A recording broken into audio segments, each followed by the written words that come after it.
Hello, everyone. I'm here with two of our hospitality icons here in Miami. One is Buda Bonal from Kiteville Investments, and also Baran Suzar with Suzar Holdings. So we're going to have a discussion about the sector in general in hospitality and in real estate. I'd like to start with Baran. Welcome. Thank you. Thanks for hosting us at your new hotel at Moxie Always. in Weirwood. So we're going to have a great event here tonight. We're expecting about 400 people. That's amazing. And tell us about the Moxie and why Miami. Yeah, why Miami? For so many years we were searching for investment in Miami, and we developed a project before in Surfside luxury condos. It's called Arte. It's next to Four Seasons, and we were 50% partner with our partners from New York. Under construction, we sold our shares. Since then, we were seeking for another investment in Miami. And we had some attempts, some of them failed, some of them COVID started, something happened. But at the end we are happy because something we were searching for, we found. This time we were able to purchase the asset. That's amazing. And you guys do other investments in Turkey too, right? Yeah. And you have, I think you guys own a hotel in Istanbul. In Istanbul we own the Ritz-Carlton Hotel, Istanbul, and we have Nobu inside the Ritz-Carlton Hotel. And it's called Suzar Plaza, our last name. And in the same building we have offices, residences, and the hotel, and 5 restaurants. In the west of Turkey, in Çeşme, we own another hotel. It's called Seya Beach, but it's leased to a German company because it's a seasonal hotel. But the Ritz-Carlton Hotel Istanbul is a management contract, so we are in the business. Also, the investment in Miami, Moxie Hotel is a management contract, so we are involved in all the numbers, all the aspects. So basically, we have 3 hotels, and another investment we have in Croatia. We own a bank, commercial bank, 20 branches. It's a European Union bank, so we are lending to Germany, collecting deposit from Italy, like all Europe we are working, and we have also digital banking. I can say we are quite international group. That's amazing. And the next question to you, tell us about your concept. So you have minimal living, Kiteville. How does it work? Yeah, so thank you for having us. And I did stay at the Ritz-Carlton in Istanbul. It's such a beautiful hotel, amazing. Thank you. My wife and I stayed there, and we had a really great time. Kiteville is basically designed to acquire underperforming properties such as hotel and motels. And sometimes we do acquire them about 80-90% of the replacement cost. And we improve them and turn into next generation living spaces. And this system is optimized with technology. So basically our guests, like, they don't have to see a human person at the hotel. They can self-check in, check out. Also, we centralize some of the operating costs, functions, and this way we are able to reduce operating costs up to 70%. So we make those properties available something in between residential properties and hotels. So which seems to be appealing for the next generation really well. By doing it, who are you targeting? Your next generation? So nowadays in America, for instance, people don't get married until 40s or don't buy a house until 40s. People can remotely work anywhere in the world in the internet, so they don't have to go to a physical office. This segment of people, it makes sense if they're to be in Miami, say, for 3 months, and they needed to be in Chicago for 6 months, or wanted to be in San Francisco for 2 months.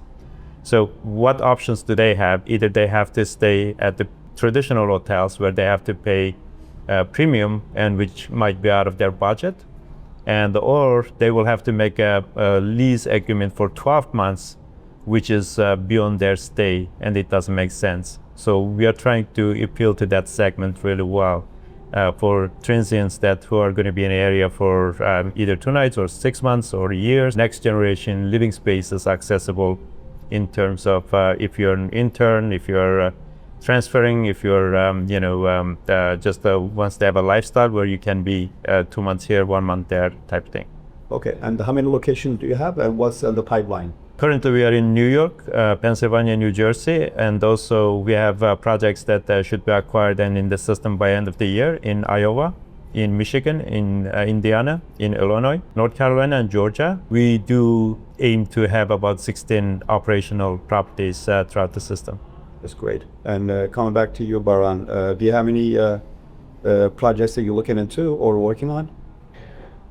I guess we will be able to look for another project especially in Miami after this summer, because we have to wrap up everything and also watch the market. We also increase equity in our bank and we are growing it. So looks like in the midterm we will be able to invest more in Miami. It can be a development project. It doesn't have to be a hotel, or it can be a ground up project. So you're in the restaurant business as well. So you have restaurants at the Ritz-Carlton that Yeah. you guys We own Nobu, but I can tell you that restaurant business is more difficult than hotel. It is really. For sure, yes. As Süzer Group, we brought it, and then after 1 year, we gave the management to Ritz-Carlton Istanbul. He said, "You take it, you do it." It's so difficult. It is a good brand, and also if it's working as value to the asset, like to the hotel, to the building, it increases the price of the asset. And also in Turkey, the hotel restaurants are not very popular because locals, they don't come. But we achieved bring Nobu so that the locals are using the hotel. So they are the best marketing. If the locals are recommending the hotel to their friends who are coming from abroad, that's best marketing. So that really helped us. The local Turkish people using the Ritz-Carlton for lunches and dinners. It gave more vibe and more marketing for the hotel and increased the ADR of the hotel.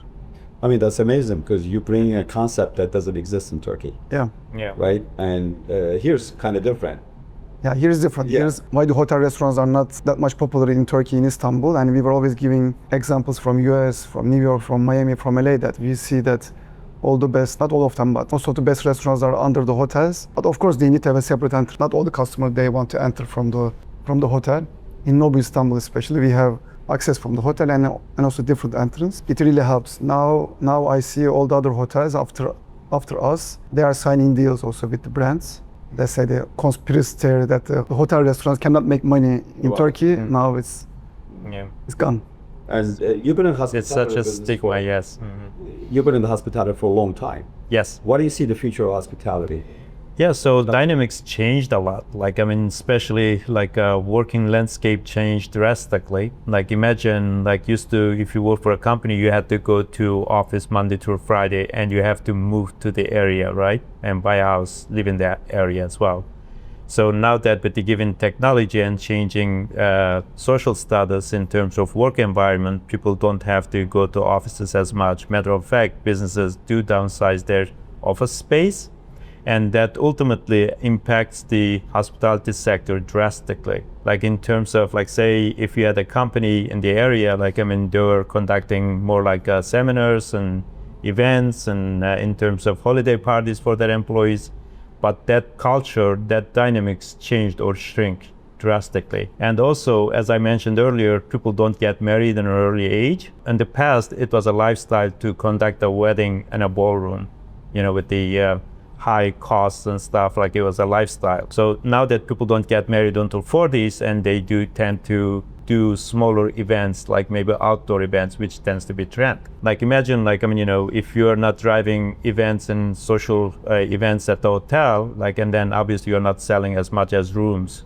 Like, you know, maybe some main hotels, like good brands, they still capture somewhat of that business. But what happens is, like, the motel segment struggles drastically, because when you had overflows from those bigger hotels, it would fall into those motel-like properties. So now that the bigger hotels, like, I mean, you know, they're trying to keep their occupancy rates, you know, like high as much as possible, which is impossible.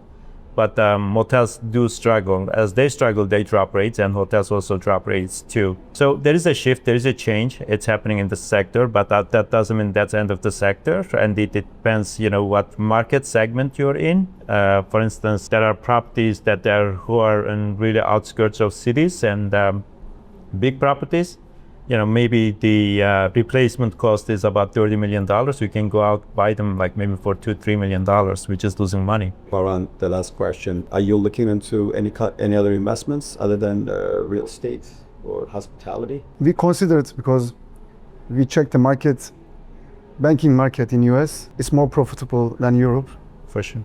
It's actually much more profitable. So we checked some deals and then we decided not to, because I think we are like over invested, and maybe in the future, let's see, because if we could another business in US, it could be banking.